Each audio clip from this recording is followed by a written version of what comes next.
The letter arrived on a Tuesday, just like any other piece of mail. Plain white envelope, unremarkable except for the law firm's return address embossed in navy blue. I almost missed it among the bills and junk mail, but something made me look twice. My hands shook as I opened it, though I'd been expecting this moment for 25 years. Inside was a single sheet of paper. Dear Ms. Katherine Mitchell, your biological daughter, Emma Harrison, born Emma Mitchell, has reached out to our firm requesting contact. As per the terms of the closed adoption agreement, we are notifying you of this request. I sank into my kitchen chair, memories flooding back with tsunami force. Summer 1998. I was 16, terrified, and pregnant. My parents' shame and rage. The months of exile at my aunt's house in Vermont. The baby girl I held for exactly 6 minutes before they took her away. It's for the best, they'd said. You're too young. You'll thank us someday. I never did. My name is Katherine Mitchell, Kate to most people, and I'm now 41 years old. I have a successful career as a pediatric nurse, a comfortable home, and a life my teenage self could never have imagined. But I've never forgotten those 6 minutes with my daughter, or the way my parents forced me to sign away my rights to her. The law firm's letter continued with contact procedures and legal requirements, but my mind was already racing ahead. Emma wanted to meet me. After all these years, she was reaching out. But there was so much she didn't know, so much my parents had buried in their determination to protect the family's reputation. I picked up my phone and stared at my parents' number in the contacts list. Richard and Patricia Mitchell, pillars of Boston society, but handled their teenage daughter's pregnancy like a PR crisis rather than a family matter. Should I tell them? They'd spent 25 years pretending it never happened. Before I could decide, another call came through, my best friend Megan, the only person besides family who knew the whole story. Kate? Are you sitting down? I just got the strangest call from an investigator. My heart stopped. About Emma? Yes, she's looking for you, and she's not just any adoptee searching for birth parents. Kate, she's the new CEO of Harrison Pharmaceuticals.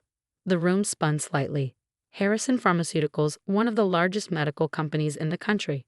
The same company my father had been trying to get a board position with for the past year. That's impossible, I whispered. The Harrisons adopted her. Apparently, and there's more, she knows everything. About how your parents forced the adoption, about the threats they made to her birth father, all of it. She's been investigating for months.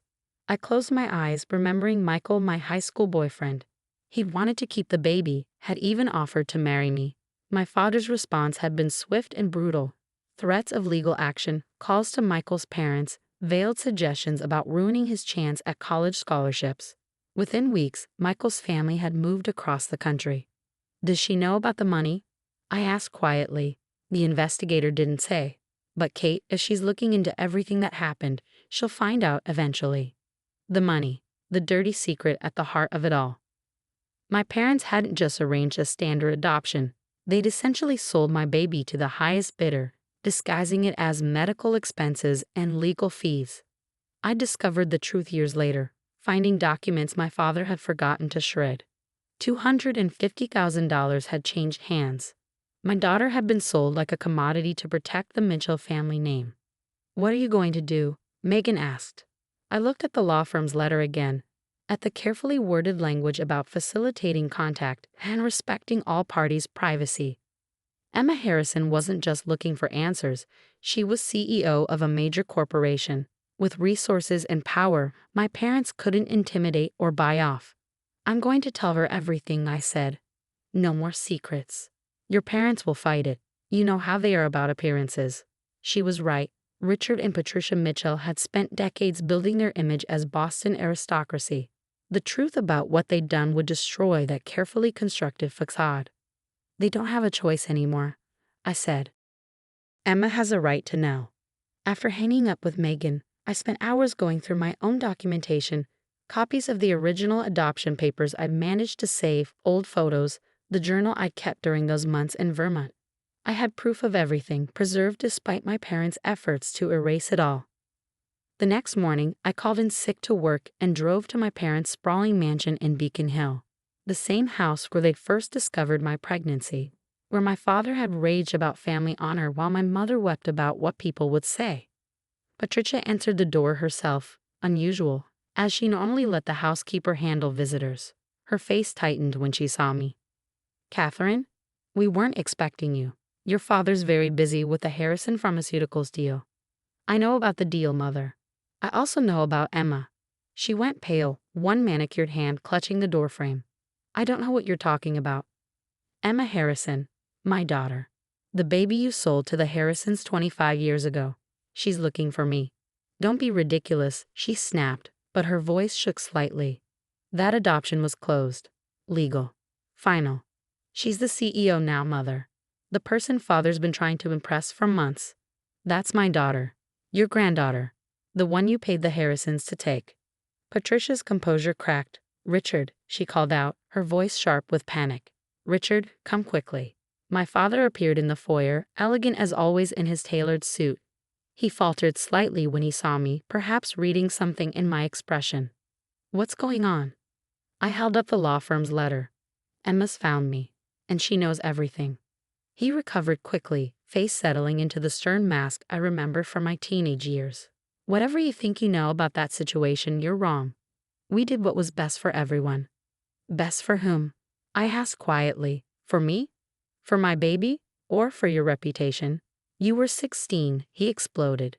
That boy was nothing, going nowhere. We gave the child a better life. You sold her, I corrected. I found the records, Father. The money transfers, the real agreement with the Harrisons. You didn't just arrange an adoption, you sold your own granddaughter to the highest bidder. Patricia made a small choking sound. Richard's face darkened with rage. Those records were destroyed. I kept copies, and now Emma has them too. The silence that followed was deafening. My father, the great Richard Mitchell, who built his law practice on fixing other people's scandals, seemed to age before my eyes. The Harrison deal, he said finally, it would have secured my place on their board. Years of work. Is nothing compared to what you took from me, I finished. From both of us. I turned to leave, but Patricia caught my arm. Katherine, please. We can fix this. We have connections, resources. I gently pulled away. No, Mother. You can't fix this with money or threats. Not anymore. As I walked to my car, I heard them arguing inside, my father's voice rising in panic as he realized his carefully constructed world was about to collapse.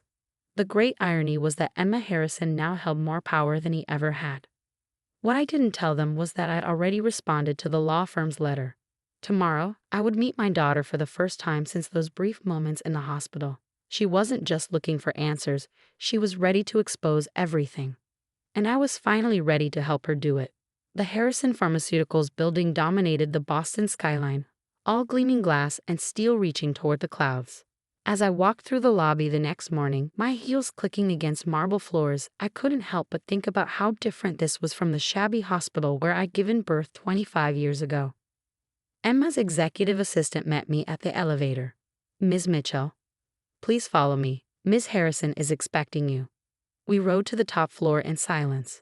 I clutched my old journal in my hands, the one I'd kept during those lonely months in Vermont. Inside were the letters I'd written to my baby but never sent, the dreams I'd had for her, the pain of being forced to let her go. The assistant led me to a corner office with panoramic views of the city, and there she was. Emma Harrison stood by the window, a striking woman in a tailored suit. She turned as I entered, and I felt my breath catch. She had my eyes, the same deep green that looked back at me from every mirror. But her determined expression, the set of her jaw, that was all Michael. Katherine, she said softly, or do you prefer Kate? Kate, I managed, my voice barely a whisper. You're so beautiful. She gestured to a seating area, elegant leather chairs arranged around a glass coffee table. Please sit, we have a lot to talk about. As we settled into the chairs, I noticed more similarities, the way she tucked her hair behind her ear, her precise movements. Nature versus nurture played out in every gesture. I've been looking for you for years, she said, getting straight to the point. The adoption records were sealed, but money and influence can open many doors. I never wanted to give you up, I blurted out. You have to know that. They forced me. She held up a hand. I know. I have copies of everything. The original adoption papers, the financial transfers, even the threats your father made to my birth father. Michael Connor, right? I nodded, surprised. You found Michael? 2 months ago. He lives in Seattle now, has a family. He told me everything about how your father drove him away. She paused, studying me. He also told me you tried to run away together, to keep me. The memory surfaced. Michael and I had planned to escape to his uncle's farm in Maine. But my father had caught us, had made those horrible threats about ruining Michael's life forever. We were so young, I said quietly, but we loved you. We wanted you. Emma's professional composure cracked slightly. I had a good life with the Harrisons. They were our wonderful parents. But finding out I was essentially purchased, that my adoption was orchestrated through threats and bribery, I needed answers. I opened my journal with trembling hands. I kept everything I could, every memory, every moment. Would you like to see? She took the journal carefully, turning pages filled with a teenager's heartbreak and hopes. When she reached the first letter I'd written to her, her eyes filled with tears. My dearest baby, she read aloud. I don't know if you're a boy or girl yet, but I love you so much already. I promise, no matter what happens, you'll always be in my heart. Her voice broke. For a moment, we sat in silence, both fighting for composure. Tell me about the money, she said finally. The $250,000 your parents arranged with the Harrisons. I took a deep breath. I didn't know about it until years later. I found documents in my father's study, records of the transfer disguised as medical expenses and legal fees. They basically sold you to the highest bidder. Did the Harrisons know about the coercion, the illegal nature of it all? I don't think so. The documents suggested they thought everything was legitimate. They were just trying to adopt a baby through what they believed were proper channels. Emma nodded, as if confirming something. They were devastated when I showed them the evidence. They had no idea.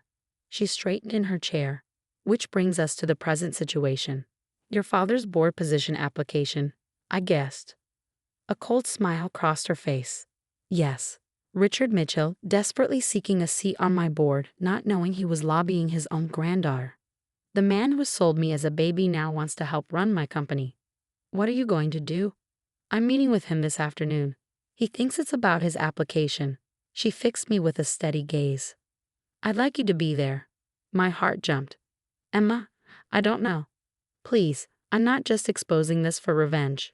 People need to know what happened, not just to us, but to how many other young mothers, how many other babies. Your father's firm handled dozens of adoptions in the late 90s. Were they all like mine? She was right. How many other girls had been coerced, their babies sold to wealthy families? How many other lives had been shattered to protect reputations and line pockets? I'll be there, I said firmly. The meeting was set for 3 p.m.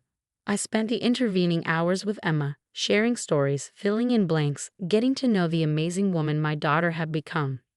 She told me about her adoptive parents, kind, loving people who'd supported her ambitions and encouraged her dreams. They knew about this meeting, had even urged her to find me. They want to meet you, she said. But the real story was happening quietly, away from the media frenzy. Emma introduced me to her adoptive parents, who welcomed me with open arms. We began building a relationship, all of us understanding that love isn't diminished by being shared. Michael flew in from Seattle with his wife's blessing, meeting the daughter he'd never forgotten. There were tears, explanations, forgiveness freely given. His kids, Emma's half-siblings, were eager to know their sister. Emma kept her position as CEO, her reputation actually enhanced by how she handled the scandal. The board unanimously rejected my father's application, though that was the least of his concerns as he faced multiple federal charges. A year later, I sat in my garden with Emma, sharing coffee and stories. She'd brought her adoptive mother, Margaret Harrison, who had become a dear friend. We were planning a family vacation, all of us together, blending families and healing old wounds. Do you ever regret it? Emma asked suddenly, not fighting harder to keep me. I considered carefully. I regret not being stronger then, but seeing who you've become, knowing you were loved and supported. I regret the way it happened, but not the life you had. Margaret squeezed my hand. We should have known, should have asked more questions. You gave her everything I couldn't then, I said firmly. You're as much her mother as I am. Emma smiled at both of us. I have room in my heart for all my parents, even the ones who took different paths to get here. Later, as I watched my daughter drive away, my amazing, successful, compassionate daughter, I thought about how life comes full circle. My parents had tried to bury their shame with money and threats, had sold their granddaughter to protect their reputation. But karma has a long memory and perfect timing. The truth had emerged not in vengeance, but in healing. Emma didn't just expose old wrongs, she created space for new understanding, new connections, new definitions of family. My father would face justice for his crimes. My mother would eventually emerge from her private hospital, a humbled woman learning to live without pretense. But their grandest mistake, selling their granddaughter to the Harrisons, had ultimately led to their greatest loss. They would never know the remarkable woman Emma had become. That was their truest punishment, and it was entirely of their own making.